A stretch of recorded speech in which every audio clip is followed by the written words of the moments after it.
Olá, pessoal! Está começando mais um Fala Direito. Este programa é produzido pelos alunos da Faculdade Maringá. Hoje, trataremos de uma realidade vivida por muitas mulheres brasileiras. Embora muitos avanços tenham sido alcançados com a Lei Maria da Penha, ainda assim, recentemente, foram contabilizados no mapa da violência de 2016 mais de 4.700 assassinatos registrados contra as mulheres vítimas de agressão. Dentre estes, cerca de 33% foram praticados pelo parceiro ou pelo ex. Isso coloca o Brasil em quinto lugar no ranking de países nesse tipo de crime. E quem veio falar mais a respeito desse assunto é a psicóloga clínica e professora Roseli Santos. Seja bem-vinda, professora. Muito obrigada por aceitar o nosso convite e participar do nosso programa. Obrigada a você, Camila. Eu que agradeço pelo convite, pela oportunidade de estar aqui falando com vocês a respeito do assunto. A professora é mestre em psicologia e especialista em educação especial e teoria histórico-cultural pela Universidade Estadual de Maringá. Atua na área clínica com ênfase em transtorno de déficit de atenção e hiperatividade. Professora, nós sabemos que hoje todo o assunto que trata da violência da mulher é algo muito assustador. Você pode nos explicar o que caracteriza a violência doméstica? Posso sim, Camila. A violência doméstica é todo ato de violência que ocorre dentro do lar, dentro do espaço onde existe o convívio familiar. Por que eu falo que é todo ato? Porque pelo senso comum as pessoas às vezes têm a impressão de que a violência doméstica ela é caracterizada somente pela violência física, e não é. Nós temos várias formas de violência, nós temos a violência verbal, a violência psicológica, a violência econômica. E em todas, existe uma grande dor e um sofrimento para as pessoas que são vítimas da violência. O estudo da violência doméstica, ele tem ganhado muito espaço nas várias ciências, que se ocupa de estudar as formas de violência. E a gente tem observado que esse modelo de violência, ele é o tipo de violência que ele é cultural, que ele é social e que para algumas pessoas ele passa despercebido. E a gente observa que muitas vítimas, e eu estou dizendo muitas vítimas porque também quando fala em violência doméstica, e a que a gente vai tratar aqui mais especificamente, é a violência contra a mulher, mas existe também a violência contra a criança, contra o idoso, contra o adolescente. Então, de certa forma, abre um leque aí de preocupação com esse modelo de violência, em que as pessoas são inseridas, e às vezes tem pouco retorno, pouca preocupação e pouco interesse, talvez até de que se crie um mecanismo para que esse tipo de violência também seja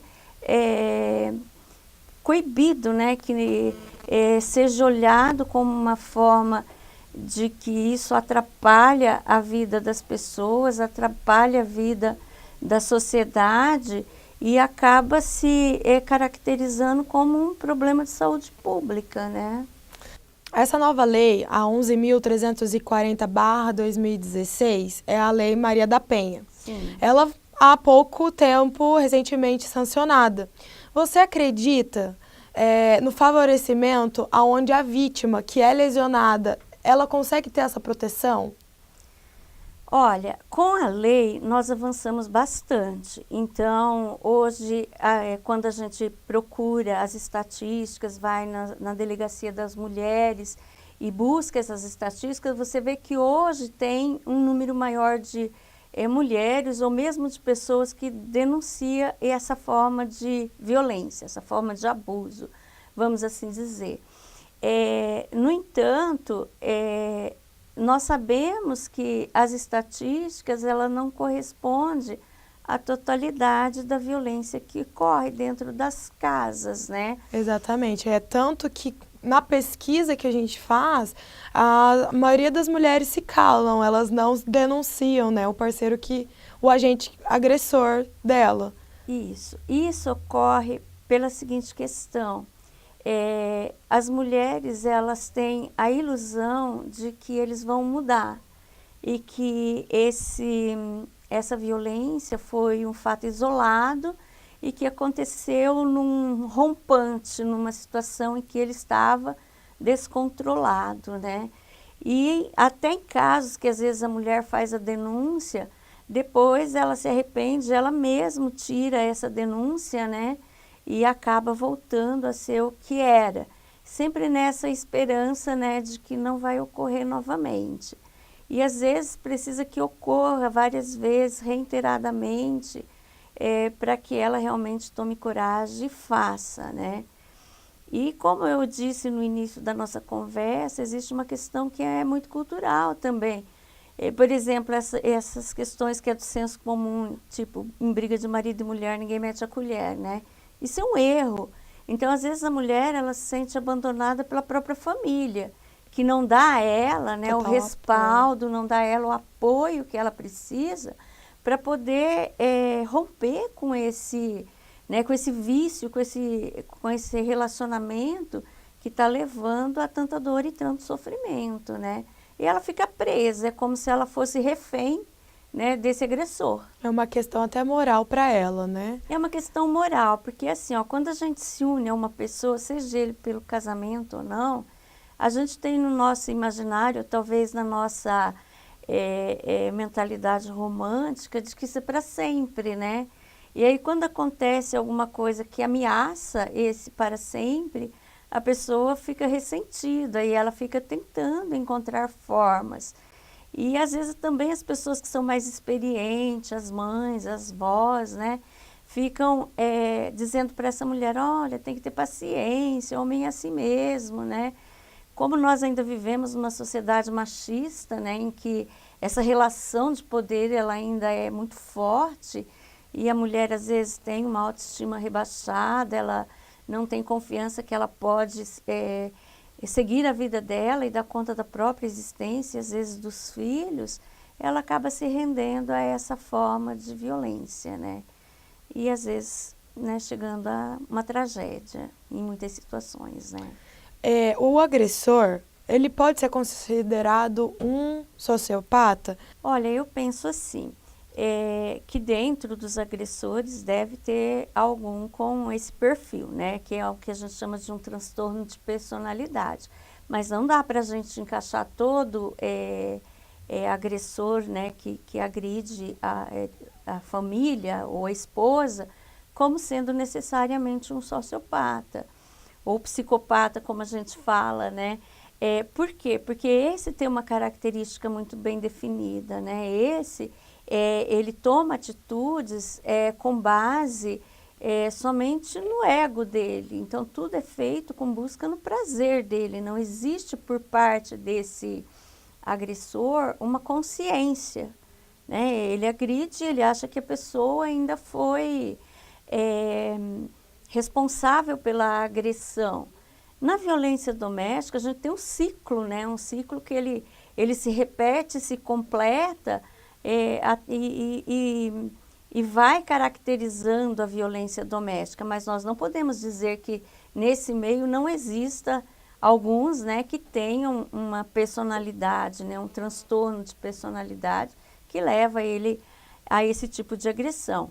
O que a gente observa é assim, que geralmente os homens, né, que aqui nós estamos falando mais que especificamente sobre a violência doméstica relacionada à violência contra a mulher, né? Então, os homens que agridem as mulheres, quando a gente faz estudo desse tipo de agressor, não é incomum a gente encontrar no histórico dessas pessoas que eles vieram de um lar onde a violência doméstica era uma realidade.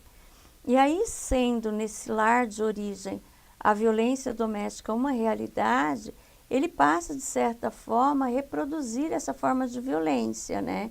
seja ela com a namorada, com a esposa ou companheira, ou até mesmo com os filhos ou com os próprios pais. Por quê? Porque é o repertório que ele adquiriu, né? Às vezes a gente vê relatos de mães que são, de mulheres que são vítimas de violências domésticas, que ela fala desse comportamento dos filhos pequenos, dos filhos homens pequenos, né? Que dizem para elas, não, isso é obrigação de mulher, então é você que faz, né? Eu não vou lavar a louça, ou eu não vou recolher o lixo, porque isso é serviço de mulher, né? Então você vê que já vem desde cedo caracterizando essa personalidade, né? Esse comportamento machista, e quando ele se tornar adulto, ele vai reproduzir essa forma de comportamento, né? Da mesma forma. Da mesma forma. Que ele era tratado em casa. Exatamente. Então, né? o problema vem de trás. Isso. Com o relacionamento com a mãe. Exatamente. E não é incomum também a gente perceber que essas mesmas crianças, esses mesmos meninos também são vítimas da violência. Porque às vezes na hora da briga, onde a criança se desespera e ela tenta de alguma forma proteger a mãe, ela também é vítima desse pai, né? Então, é um ciclo mesmo, né? Professora, no caso, existe, além da agressão física, outras formas de agressões? Sim, a violência psicológica, a violência verbal e a econômica, né? A psicológica, que aqui, para mim, né, no caso que sou psicóloga e da qual eu me ocupo muito de estudar, ela é um tipo de violência que ela é velada, né? Ela ocorre entre quatro paredes e ela não produz prova material. Porque quando você é vítima de uma agressão física, você vai ao Instituto Médico Legal e lá você tem cortes, hematomas, situações que conseguem demonstrar que você foi vítima dessa violência. E a violência psicológica não. E às vezes ela é tão sutil, que a mulher ela demora tempo a perceber que ela está sendo vítima dessa violência. Em casos, por exemplo, como quando o sujeito diz para ela, você realmente não presta para nada, né? Ou então, né, tudo que você faz é mal feito. Ou você é uma péssima mãe para essas crianças, quando Ou na você realidade você é feia, você está gorda, né? Então, é o tipo de situação que vai acontecendo, e em alguns casos a mulher passa a acreditar nisso mesmo, né? De que ela é tudo isso que ele fala. O fato é que nós sabemos que quando chega a uma violência física de fato, essa mulher já passou por uma série de violência, uma série de episódios de violência psicológica que já fez com que a autoestima dela estivesse totalmente destruída. E que ela acredita que ela apanhou porque ela merecia. Existem muitos casos que é assim mesmo. E que ela sempre acha que deve fazer o melhor para poder agradar. Né? Então, assim, eu tenho que salvar o meu casamento, eu sou responsável por manter a família, mas como ele sempre diz, eu realmente sou incompetente, né? Então eu não consigo manter isso. Como eu faço só isso, até mesmo descaracterizando o trabalho de dona de casa, de esposa, de mãe, que ela atua, né? Quando ela não está no mercado de trabalho, ou mesmo quando ela está no mercado de trabalho, a dupla jornada, né? Ele descaracteriza tudo isso e faz com que elas se sintam meio incompetentes. Você diria para suas pacientes, quando ela estiver sofrendo essa violência psicológica, de que ela deveria denunciar o agressor, no caso do marido dela, ou você diria para ela que ela deveria realmente fazer um tratamento para poder ir modificando as atitudes dela em casa? Bom, eu não diria isso só para minhas pacientes, eu diria também para todas, né, as telespectadoras e que estão nos ouvindo em casa, que quando se trata disso, que não se calem, né? Que façam a denúncia. O tratamento psicológico, é lógico que ele vai ajudar ela a se estruturar, a recuperar a autoestima que ela tem, para ela dar seguimento à vida dela. Em momento nenhum, né, no tratamento psicológico, a gente vai dizer para essa mulher, olha, acaba com o teu casamento, encerra esse relacionamento. O que a gente propõe é que se você fique, que você fique pelos motivos certos, e que se você vai embora, é que você também vai embora pelos motivos certos. Mas que você não permita que ele agrida você, que ele agrida teus filhos, a tua família, né? Então, que se para isso é necessário que você rompa com esse relacionamento, é isso que tem que ser feito. E isso tem que ser feito da forma mais inteligente possível. A gente nunca vai propor a ela, por exemplo, que ela enfrente ele. Porque violência, ele gera violência, né? Então, assim, se ele tenta bater nela e ela vai revidar, até por uma constituição física da diferença de gênero, os homens são mais fortes que a gente. E se eles estão, como é em muitos dos casos, embriagados ou drogados, parece que eles ganham uma força maior ainda.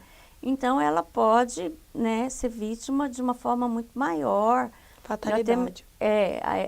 Machucar ou mesmo ir a óbito em função da violência física, né? Então, a proposta que a gente faça é de que ela se cure disso, né? Ela está precisando de ser ouvida, ela está precisando de ser assistida, tanto pela família quanto pelo Estado, né? No sentido de que ela tem uma estrutura para romper com essa violência. Se vai ser junto ao parceiro ou não, isso é uma coisa que a gente vai ver depois. No momento que nós temos que cessar, é isso. E é isso que a Lei de Maria da Penha traz para nós, né? Porque ela traz nos seus artigos situações em que a mulher tem proteção da lei, né? Em muitas cidades nós já temos as delegacias das mulheres que ouvem, a gente já tem casas que acolhem essas mulheres para que elas sejam afastadas do agressor, até que medidas sejam tomadas, né? E forma de dar a ela suporte para que ela possa se reestruturar. Existem mulheres que estão sendo vítimas de violência e elas estão longe da família, né? Elas moram, por exemplo, em Maringá e a família mora em outro estado. Até condição para que essa família seja, né, feito contato, que essa mulher diga para essa família o que está acontecendo, para ver o que vai acontecer depois. Professora, essas vítimas que são agredidas fisicamente, elas podem ficar com alguma sequela devido a essas agressões durante a vida ou até para os próximos parceiros, a vida social? Certamente, né? Toda forma de violência, ela deixa sequelas na pessoa. Mesmo porque quando a gente se une a uma outra pessoa, que você tem um parceiro, o primeiro contrato que você tem é um pacto de confiança. A partir do momento que você passa a ser agredido, essa confiança ela é quebrada. Uma vez quebrada essa confiança, ela é difícil de ser resgatada. Então, assim, por medo, por insegurança, ou até mesmo por se sentir incapaz, né, de conseguir manter um relacionamento em que essa dinâmica não aconteça, a mulher acaba se afastando. O afastamento social, ele começa a dar desde o momento em que ela começa a ser vítima, né? Porque ela tem vergonha disso e quando rompe o ciclo, né, ela também tem dificuldade de voltar a esse convívio social.